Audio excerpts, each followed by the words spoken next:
তারা মায়ের আশীর্বাদ সমস্ত ভক্তদের উপর থাকবে। এবার আমি শনির 7.5 নিয়ে আলোচনায় বসব। দেখো, আমরা জানি 3টে রাশির ওপর শনির 7.5 চলছিল, ধনু, মকর, কুম্ভ। বর্তমানে এই শনির 7.5-তে কি হতে পারে? শনির 7.5 7.5 বছর মানুষকে নানা রকমভাবে ডিস্টার্বেন্স করে।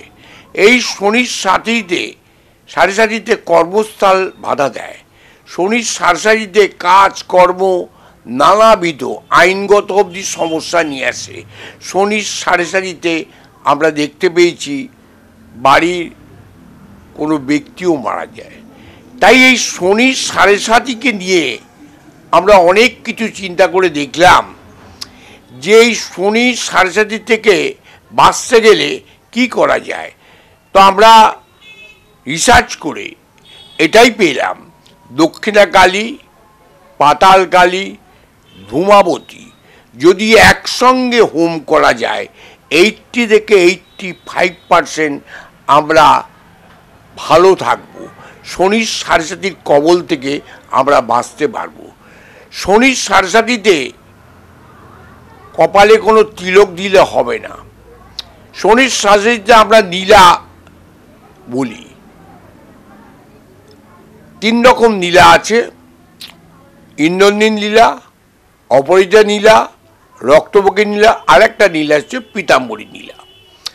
তো আমরা তখন জ্যোতিষীরা সাজেস্ট করে কোন নীলা এবং নীলার সঙ্গে শনির 7.5-এর সঙ্গে কেন মঙ্গলকে আমরা প্রভাব করি, তার অনেক বিশেষত্ব কারণ আছে।